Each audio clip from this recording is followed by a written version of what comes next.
오늘 우리에게 주신 말씀은 빌레몬서 말씀인데요. 자, 우리 친구들이 제목 한번 읽어볼까? 오늘 시작. 정답은 뭘까? 자, 정답이 뭔지 우리 말씀 속에서 우리 생각해 보자. 우리 친구들 서점 가는 거 좋아하니? 우리 어른들은 서점 가는 거 좋아하시나요? 네, 서점 가면 좀 신기한 게 많지요. 또 우리는 유교 문화, 양반 문화, 장원 급제로 가문과 인생의 역전이 일어나는 그런 문화이기 때문에 책에 대한, 글에 대한, 문에 대한 그런 약간의 그런 이상 또 그런 마음이 있습니다. 그래서 책을 되게 좋아합니다. 서점에 가면 그래서 책들이 많죠. 그런데 서점의 책들을 그렇게 많은 책들을 어떻게 진열할까? 아무렇게나 막 진열할까? 진열하는 방법이 있겠지. 종류별로 진열할 거예요. 좀 유식하게 말하면 분야별로, 뭐 기독교 분야, 어린이 도서 분야 이렇게 분야별로 그 진열을 합니다. 이런 분야 가운데 이런 분야가 있어요. 자, 뭐라고 적혀 있어요? 자기개발 분야가 있어요. 자기개발 서적과 관련된 내용들만 모아놓는 그런 코너가 있습니다. 우리 친구들은 한번 보지 못했을 텐데 어른들은 이런 책들을 한 번쯤 좋아하고 또 많이 읽고 사고 또 보기도 하셨을 겁니다.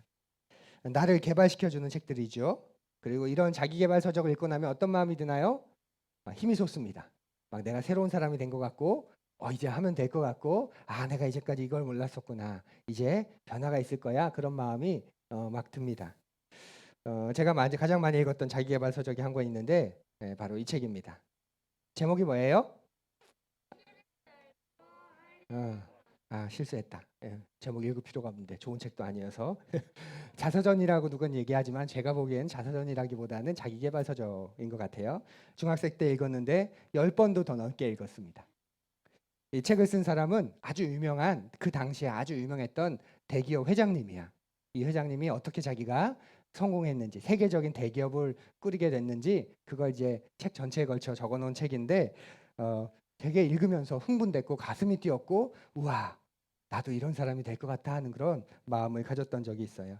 책 내용 중에 아직도 기억나는 게 있는데 이제 다른 나라에다가 그 전자제품을 텔레비전이었던 것 같은데 전자제품을 이렇게 갖다 주려고 중동에 있는 나라에 배를 빌려서 배에 잔뜩 실어가지고 중동으로 갔어. 그런데 중동이라는 나라가 과거에는 전쟁이 많이 일어났기 때문에 나라 간에 이렇게 분쟁이 있었어요. 그래서 항구에 정박을 해야 되는데 위험한 상황에 처해서 항구로 가지 못하고 계속 바다에 떠 있는 거야. 그래서 문제가 생기는 거야. 비싼 돈을 주고 배를 빌렸는데 빨리 짐을 싣고 돌아가야 되는데 짐을 내려놓지 못하니까 계속 배 빌리는 비용이 계속 늘어나고 또 약속한 날짜에 갖다 줘야 되는데 갖다 주지 못하면 손해가 생기니까 그 손해도 물어줘야 되고 지금 여러 가지 문제가 복잡하게 된 거야. 그래서 어떻게 할까 하다가 이 책을 쓴 사람이 그런 결정을 해요. 나는 사업가니까 약속을 지켜야 돼. 그래서 중동에 있는 구할 수 있는 헬리콥터는 다 구해서 헬리콥터로 날라. 배가 들어갈 수는 없으니까 가장 가까운 바닥 그 항구에 있는 바닥까지 가서 거기 배를 세우고 헬리콥터를 불러와 가지고 헬리콥터로 새벽부터 밤늦게까지 계속 나르는 거야. 자, 비용이 어떻게 됐을까? 예. 물어주는 비용보다 비용이 더 많이 나왔어요. 그리고 그 계약한 그 사우디아라비아의 그 회장님이 놀랬어. 아니 왜 그렇게 하셨냐고. 그냥 물어주면 될 텐데 비용이 더 나왔는데 왜 그렇게 하셨어요? 그랬더니 뭐라고 얘기하냐면 저는 사업가입니다. 제가 약속한 그 약속을 지키는 걸 제 생명보다 더 중요하게 여깁니다. 그래서 그 상대방 회장님이 감동이 돼가지고 와 모든 계약은 이 회사하고만 해라 했대. 그래서 엄청나게 많은 수익을 얻었고 딱 이름 얘기하면 그 헬리콥터 그렇게 그 중동에서 모든 사람이 다 알게 됐다는 내용이 있어요. 그 내용을 읽는데 막 가슴이 두근두근하면서 내가 마치 그런 사람이 된 것 같고 막 그랬던 적이 기억이 나요. 그런데 나중에 이제 이 회장님이 죄를 너무 많이 지어가지고 감옥에 갇혔어. 그래서 사람이 말하는 거하고 살아가는 거하고는 다르구나 그때 배우기도 했는데 이런 서적이 자기계발 서적이에요. 되게 많아. 사람들이 읽고 싶어 하거든. 그래서 어떤 책이 있는지 보면 아침형 인간이 되면 인생이 바뀐다는 아침형 인간이라는 책이 있어요. 또 칭찬하면 인생이 바뀐다는 칭찬은 고래도 춤추게 한다. 이런 책이 있어요. 그리고 생각을 바꾸면 인생이 바뀐다는 마음을 열어주는 101가지 이야기. 이건 뭐 1권부터 계속 나와서 너무 인기여서. 그리고 이기는 습관을 가지면 인생이 바뀐다는 이기는 습관이라는 책도 있고, 또 마음을 바꾸면 인생이 바뀐다는, 이건 스님이 쓴 책이에요. 멈추면 비로소 보이는 것들. 그리고 깨달음이 생기면 인생이 바뀐다는, 이것도 스님이 쓴 책인데 달팽이가 느려도 늦지 않다. 이런 책들이 다 자기계발서적이에요. 뭐 불교에서 나오기도 했고 또 이런저런 책이지만 종교서적이라기보다는 다 자기계발서적이야. 이런 자기계발서적에는 한 가지 공통점이 있다. 뭔지 아니? 우리 어른들은 아실까요? 자기계발서적에 공통점이 하나 있습니다. 중요한 전제, 중요한 전제. 인간관이라고 하죠. 중요한 인간관이 하나 있습니다. 뭐냐면 너의 인생을 바꿀 수 있는 모든 게 네 안에 있어. 라는 공통점이 있습니다. 너는 충분히 똑똑해. 너는 충분히 강해. 너는 충분히 지혜롭고 너는 충분히 선해. 근데 지금 네가 그걸 모르고 있는 거야. 그래서 네가 그걸 깨닫기만 하면, 네가 그걸 배우기만 하면, 네가 그걸 따라하기만 하면, 네가 이제 마음을 바꿔먹고 생각을 고쳐먹기만 하면 너는 새로운 사람이 돼. 성공하는 사람이 돼. 변화된 사람이 되는 거야. 이게 모든 자기계발서적이 공통적으로 가지고 있는 인간관 그리고 공통점입니다. 그래서 그게 종교 관련 서적이건 뭐건 상관없이 그런 기초 위에서 말하고 있으면 그건 다 일종의 자기계발 서적이라고 볼 수 있습니다. 그런데 성경은 그렇지 않지요. 그죠? 하나님은 우리한테 그렇게 말씀하시지 않아요. 하나님은 우리에게 뭐라고 말씀하시냐면 너에겐 아무 능력이 없어. 너는 흙으로 왔으니 흙으로 돌아갈 뿐인 존재야. 너에겐 아무런 소망이 없어. 너는 죄로 인해 심판을 받을 존재야. 너는 사망에 매여 있는 죽음의 냄새가 나는 사람이야. 너는 죄인이야. 너는 결코 너를 바꿀 수 없어. 너는 너 스스로를 절대로 새로운 사람으로 만들 수 없어. 나를 만나야 돼. 내가 도와줘야 돼. 내가 고쳐줘야 돼. 내가 치료해줘야 돼. 이게 하나님의 말씀이에요. 성경이 사람을 바라보는 인간관이에요. 달라도 너무 다르지. 이쪽은 네 안에 너를 바꿀 수 있는 모든 게 다 있어. 네가 그걸 깨닫기만 하면 넌 새로운 사람이 될 수 있어. 이렇게 말하고 성경은 너는 너 자신을 바꿀 수 없어. 네 안엔 너를 바꿀 수 있는 힘이 없어. 너는 나를 만나야 돼. 이렇게 말하는 거야. 그런 마음으로 자, 성경이 말하는 것과 이 세상이 말하는 것, 이 두 가지 우리가 이렇게 들었으니까 이제 그거 위해서 오늘 빌레몬서라고 하는 짧은 성경을 하나 읽어보면 좋겠어요. 우리 함께 읽을 건데 빌레몬서 1장 10절에서 19절까지의 말씀입니다. 우리 앞을 보면서 목사님하고 우리 친구들하고 같이 번갈아 가면서 읽을 거예요. 목사님이 색깔로 표시했거든. 그래서 우리 같이 읽으면 좋겠어요. 그리고 특별히 어른들 우리 아이들이 같이 읽으니까 아이들의 속도에 맞춰서 소리 들으시면서 천천히 이렇게 속도를 맞추며 읽으면 좋겠습니다.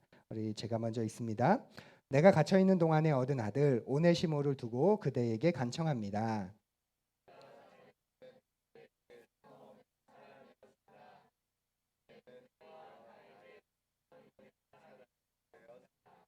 나는 그를 그대에게 돌려보냅니다. 그는 바로 내 마음입니다.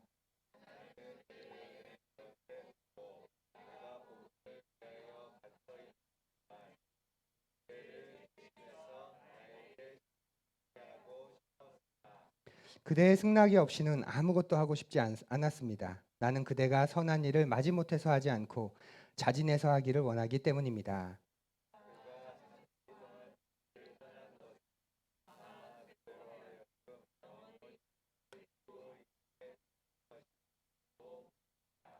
이제부터는 그는 종으로서가 아니라 종 이상으로 곧 사랑받는 형제로 그대의 곁에 있을 것입니다. 특히 그가 나에게 그러하다면 그대에게는 육신으로나 주님 안에서나 더욱 그러하지 않겠습니까?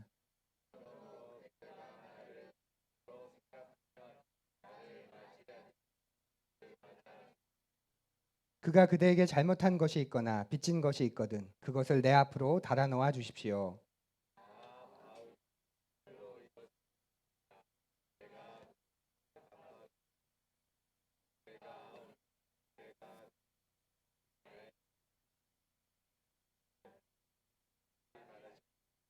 아멘. 네, 빌레몬서라고 하는 신약 성경에 있는 한 편지예요. 한 장밖에 안 되는 짧은 편지예요. 여기에는 세 사람이 등장하는데 이 편지는 누가 썼냐면 바울 할아버지가 썼어. 바울 할아버지가 누구한테 썼냐면 편지의 주인공인 빌레몬이라고 하는 사람에게 쓴 거야. 이 바울 할아버지가 빌레몬에게 썼는데 그 사이에 한 사람이 더 있어요. 바로 오네시모라고 하는 한 사람이 더 있어. 그래서 이 오네시모라는 사람에 대해서 바울 할아버지가 빌레몬한테 부탁하는 내용이 빌레몬서라고 하는 편지예요. 어떤 내용인지 목사님이 그림으로 이야기하면 그 오네시모라고 하는 노예 종이 있었어요. 그리고 이 이 오네시모는 누구의 집에서 일을 하냐면 빌레몬이라고 하는 주인의 집에서 일하는 사람이야. 빌레몬이라고 하는. 그런데 빌레몬이 좀 못된 사람이었던 것 같아. 막 성질도 많이 부리고 화도 잘 내고 일도 많이 시키는 그런 주인이었던 것 같아. 그래서 그 밑에서 되게 힘들게 이렇게 그 종의 생활을 하고 있었어요. 그런데 그 마을에 골로새라고 하는 그 지역에 바울 할아버지가 방문했어. 바울 할아버지가 방문해서 하나님에 대한 예수님에 대한 이야기를 이렇게 전하는 거야. 그리고 그 이야기를 들어서 빌레몬도 마음에 감동이 돼서 집에 초대했어요. 집에 초대해서 랍비께서 말씀하시는 선생님께서 전하시는 그 이야기를 좀 더 해주십시오 하고 이렇게 초대해서 이야기를 들었어요. 그리고 빌레몬이 바울 할아버지의 복음을 듣고 그리스도인이 되는 거예요. 예수님을 믿고 예수님의 제자가 되는 일이 생겨요. 근데 그렇게 집이 막 바쁠 때 오네시모가 그 못된 주인에게서 도망가고 싶어서 주인에게 있는 좋은 그 물건들하고 돈을 훔쳐서 도망을 가요. 어디로 도망가냐면 아주 먼 곳으로 배를 타고 몰래 도망을 가요. 로마까지. 그런데 당시에는 주인에게서 도망가는 노예들이 굉장히 많아서 로마 군인들이 곳곳에서 그런 노예들을 이렇게 금방 잡아내. 왜냐하면 노예는 좀 다르거든. 몸에 흉터도 많고 도장 같은 낙인도 있고 딱 보면 노예라는 걸 쉽게 알 수 있어요. 그럼 로마까지 도망갔는데 거기서 이제 훔쳐온 돈을 가지고 몰래 이제 귀족처럼 살려고 했는데 그만 잡혀버려. 그리고 감옥에 이제 수감이 돼요. 근데 그 감옥에서 오네시모가 누구를 만나냐면 바울 할아버지를 또 만나. 바울 할아버지도 복음을 전하는 것 때문에 잡혀서 로마까지 왔거든. 근데 바울 할아버지는 오네시모를 잘 모르는데 오네시모는 봐서 알고 있겠지. 그래서 거기서 만나서 이렇게 이야기를 주고받다가 오네시모도 바울 할아버지를 통해서 예수님에 대한 이야기를 듣고 예수님을 영접해요. 그리고 예수님의 제자가 돼. 그리고 바울 할아버지가 감옥에 있는 동안 오네시모의 도움을 되게 많이 받아. 그리고 오네시모도 새로운 사람으로 거듭나게 돼요. 그래서 바울 할아버지가 어떻게 할까 하다가 빌레몬에게 편지를 쓴 거야.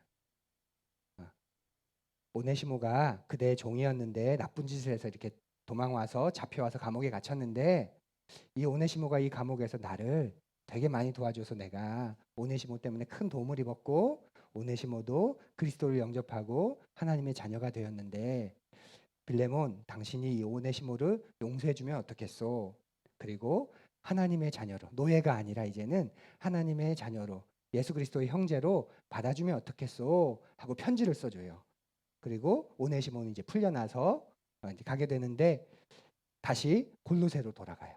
그리고 이제 두근두근 이제 주인을 다시 만나는 거야. 내가 돈을 훔치고 떠난 그 주인을 만나는 거야. 마음이 어떨까? 바울 할아버지가 말해서 오긴 했는데 마음이 어떨까? 이제 문이 열렸어. 이제 주인인 빌레몬이 나오는 거야. 빌레몬이 어떻게 했을까? 내 돈을 가지고 훔쳐간 너희 놈 새끼 했을까? 아니, 바울 할아버지의 편지를 받고 그리스도의 사랑을 깨달았기 때문에 오네시모를 이렇게 받아줘요. 네, 이게 빌레몬서라고는 편지의 내용이에요. 이제 어떤 편지인지 알았죠? 네, 그 편지에 대한 내용인데 그 중에 한 부분을 오늘 우리가 읽었어요. 자, 이 편지는 그러면 무슨 이야기를 하고 싶은 걸까? 이 편지에서 제일 중요한 내용은 뭘까? 자, 뭘까? 오네시모한테는 너 사과해. 너 잘못을 빌어. 맞아. 그리고 빌레몬한테는 용서해 주렴. 받아주렴. 이게 편지에서 되게 중요한 내용이에요. 근데 그거보다 더 중요한 내용이 있어. 편지를 읽어보면. 어떤 내용이냐면 자, 편지에 이런 내용이 나오죠. 내가 갇혀 있는 동안에 얻은 오네시모를 두고 그대에게 간청합니다. 내가 부탁할게, 간청할게. 그러므로 그대가 나를 동지로 생각하면 나를 맞이하듯이 그를 맞아주십시오. 이렇게 받아달라는 이야기인데 이거보다 더 중요한 내용이 이 안에 이 편지 안에 숨겨져 있어요. 뭐냐면 어떻게 용서할 수 있나요? 라는 거예요. 용서해줘. 어떻게 그런 놈을 용서해 줄 수 있어요? 어떻게 나를 속이고 나에게 못된 짓을 하고 내 걸 훔쳐서 달아난 어떻게 그런 놈을 제가 용서해 줄 수 있어요? 그 내용이 이 편지에서 되게 중요한 내용이에요. 어떻게 그런 사람을 사랑하고 용서할 수 있을까? 3절에 나오는데 우리 앞을 보면서 같이 읽어볼까요? 하나님 우리 아버지와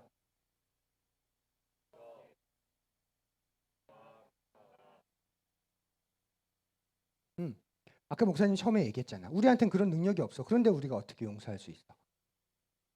나를 손에 끼친 사람, 나한테 못되게 한 사람, 나를 속인 사람, 나에게 피해를 입은 사람인데 우리가 어떻게 그런 사람을 용서해 줄 수 있지? 편지의 시작에 그 단서가 나와요.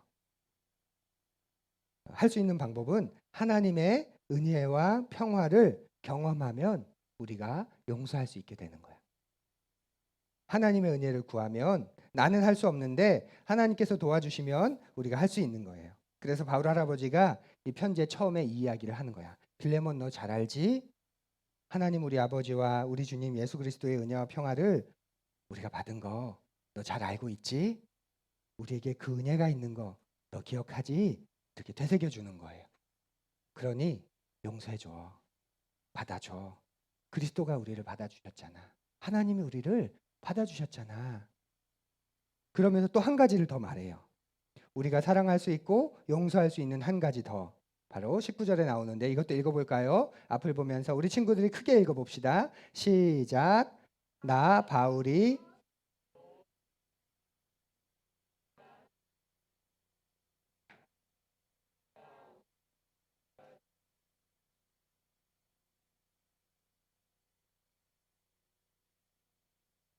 네. 이게 두 번째 우리가 다른 사람을 용서할 수 있는 이유라고 바울 할아버지가 말해주고 있어. 뭐냐면 너 나한테 빚졌지? 빚진 거 알고 있지 이 말이야. 이게 어떤 뜻이냐면 내가 너를 참고 용납하고 받아준 거 알고 있지. 너 봤지? 내가 복음 때문에 나를 돌로 던지치는 사람, 나를 욕하고 해코지하는 사람, 그런 사람들을 내가 다 용서하고 받아주고 그래서 내가 지금 로마까지 이렇게 와 있는 거 너 알고 있지? 이렇게 말하는 거예요.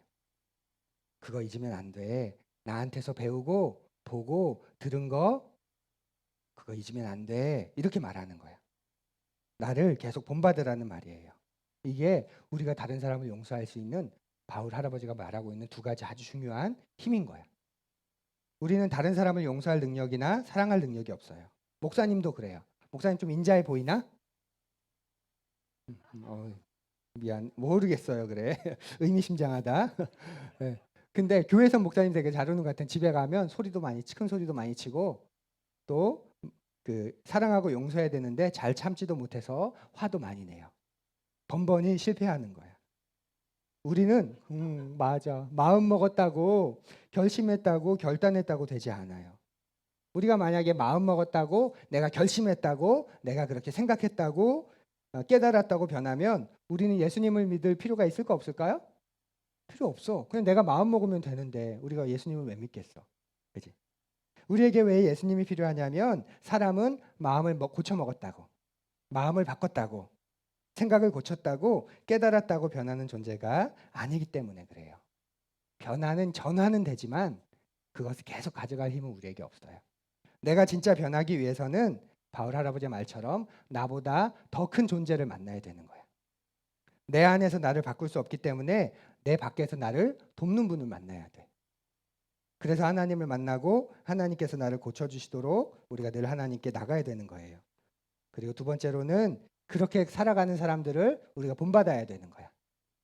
이건 굉장히 중요한 거예요. 하나님은 우리가 하나님의 자녀로 살도록 두 가지를 주셨어. 몇 가지 주셨다고? 그 두 가지가 뭐냐면 말씀과 본받음이야. 뭐와 뭐라고? 우리 친구들만 뭐와 뭐라고? 하나님이 그 두 가지 우리에게 주셨어요. 먼저 말씀을 주셨어요. 그래서 우리가 말씀을 듣고 나면 알게 돼요. 아, 그런 거구나. 아, 이렇게 해야 되는 거구나. 아, 하나님이 이걸 원하시는구나. 그런데 행동으로는 잘 나타나지가 않아죠. 이해하고 깨닫고 알게는 됐는데 잘 되지는 않아.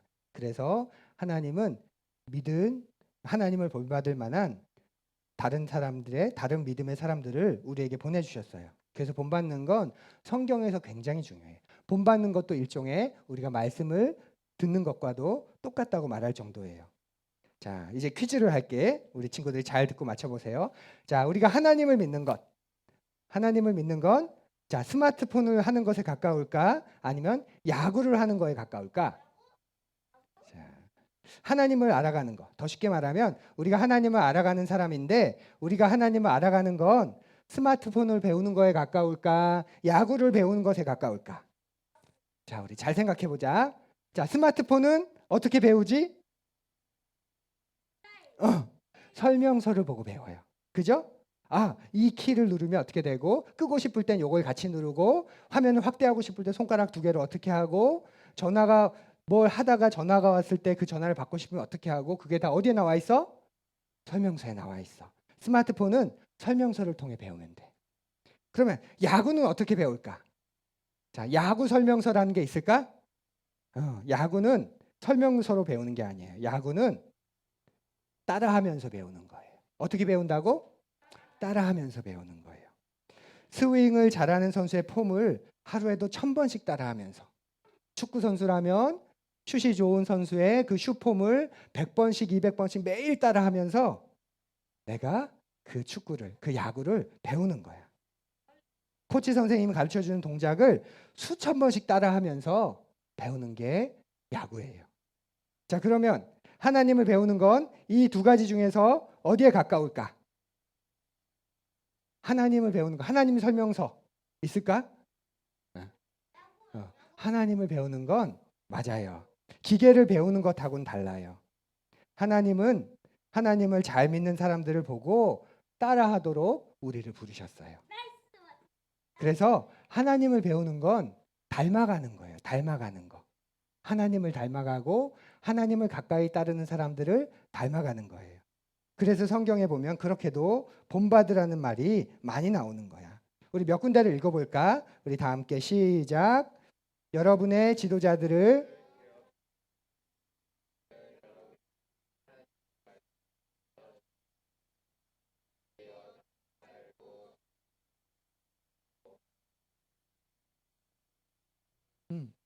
본받으십시오. 그게 말씀대로 사는 거고 하나님을 따라가는 닮아가는 삶이야 말이에요. 자, 그다음 또 읽어보자. 시작.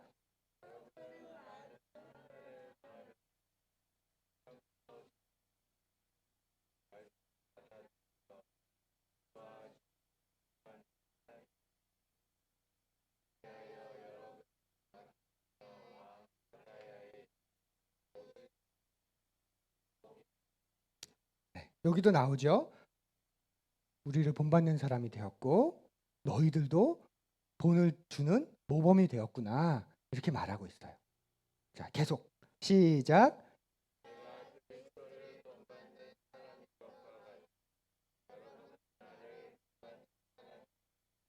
음, 내가 예수님을 본받으면서 지금 가고 있어. 그러니 너도 나를 본받으면서 예수님을 닮아가. 이렇게 이야기하고 있는 거예요. 자, 마지막으로 하나 더 시작.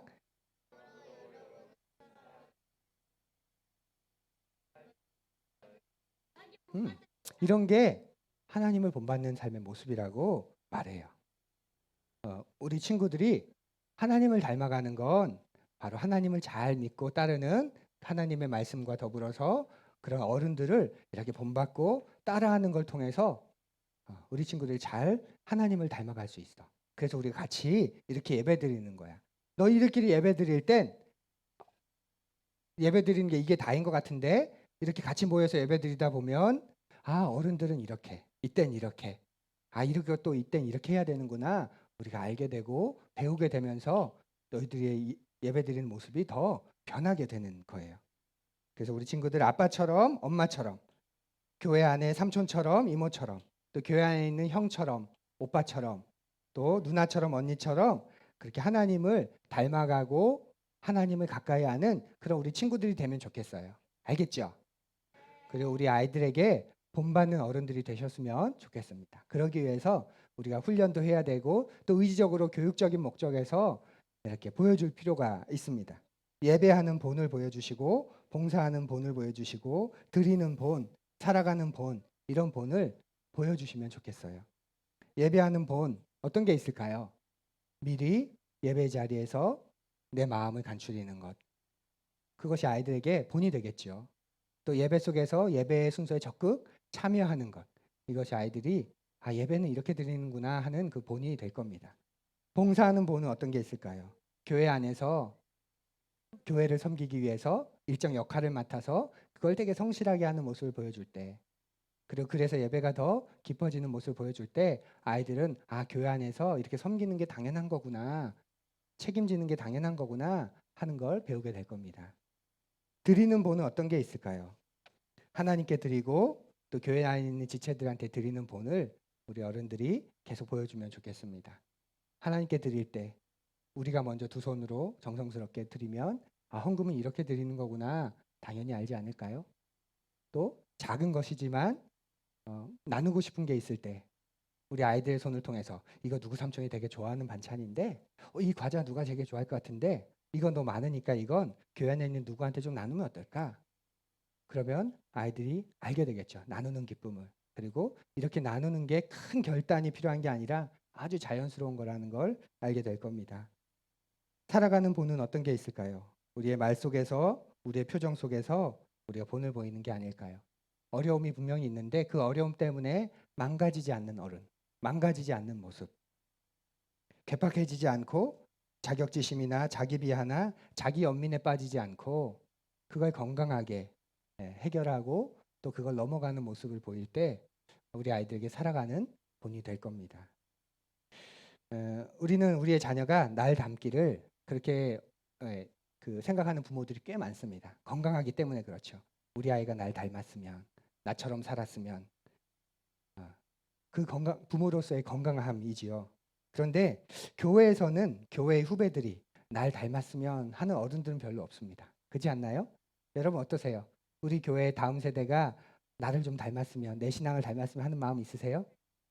네. 아, 얘도 나왔고요. 네, 눈빛이 흔들리시는 분도 계시고요. 왜 그럴까 생각해 봤습니다. 겸손의 표현일까? 겸손의 표현은 아닌 것 같아요. 왜냐하면 나는 똑같거든요. 근데 자녀에게서는 나처럼 살아도, 아버지처럼 살아도 괜찮아. 나만큼만 살아. 이런 마음인데 교회 안에서는 아, 나처럼 신앙생활을 하면 안 될 것 같은. 왜 그런 마음일까? 겸손의 표현인 것 같지는 않습니다. 아비로서 부모로서는 최선을 다하기 때문에 그런 것 같아요. 내가 다른 부모에 비해서 비할 것도 아니지만 비해서 부족할지 몰라도 그러나 나는 내 아이를 순수하게 진실되게 최선을 다해 사랑하고 아끼고 양육하려고 하고 있어. 그 마음이, 그 최선과 그 진실이 아이 앞에 당당하게 하는 거죠. 이 아이들이 이렇게 살았으면 좋겠다. 나처럼 살았으면 좋겠다는 마음이 생깁니다. 그런데 교회 안에서 그런 마음이 안 생기는 건 우리가 그렇게 교회 안에서 공동체 안에서 최선을 다하지 않기 때문인 것 같아요. 부모로서 최선을 다하듯이 공동체 안에서 우리가 최선을 다한다면 우리 아이들 나처럼 이렇게 하나님을 누렸으면, 나처럼 이렇게 교회를 사랑했으면, 나처럼 이렇게 다른 지체들과 연합했으면, 나처럼 이렇게 교회의 기쁨을 누렸으면 하는 마음이 분명 생길 겁니다. 여러분은 충분한 자격이 됩니다. 그래서 우리가 교회 안에서도 날 닮으렴, 날 따라오렴 이렇게 말할 수 있는 우리 어른이 되었으면 좋겠습니다. 결코 교만한 말이 아니라 부모로서 자녀를 향해 사랑 가득한 마음으로 축복하고 그렇게 요청하듯이 그리스도의 생명을 공유한 우리가, 나를 위해 죽으신 그 주님을 따라가는 우리가 교회 안에서도 믿음이 연약한 지체들에게, 다른 아이들에게 나처럼 교회를 사랑하렴, 나처럼 교회를 누리렴, 나처럼 그리스도를 마음껏 누리렴, 그렇게 네가 자랐으면 좋겠다, 이렇게 기꺼이 그리고 진심을 담아 그렇게 말할 수 있는 그런 우리가 된다면 바울 사도의 고백처럼 우리 안에 그리스도를 본받는 일이 계속해서 이루어질 것이고 그리스도가 다시 오시는 날까지 우리는 계속 성숙해가고 자라가고 지금의 모습보다 장차 그 앞에 서게 될 그 마지막의 모습이 더 주님을 닮은 그런 우리가 될 것입니다. 그렇게 말할 수 있는 우리가 되기를 간절히 고대하고 소원합니다. 우리 그렇게 축복해 볼까요? 우리 아이들에게 날 닮으렴, 삼촌 닮으렴, 이모 닮으렴. 우리 그렇게 우리 축복해 줄까요? 돌아보면서 시작. 얘들아, 목사님 닮으렴, 삼촌을 닮으렴, 아빠 닮으렴. 예. 그렇게 우리 이렇게. 오, 아멘. 아빠 닮고 싶은. 예. 이렇게 하면 좋겠습니다. 우리 같이 거듭의 기도 드리겠습니다.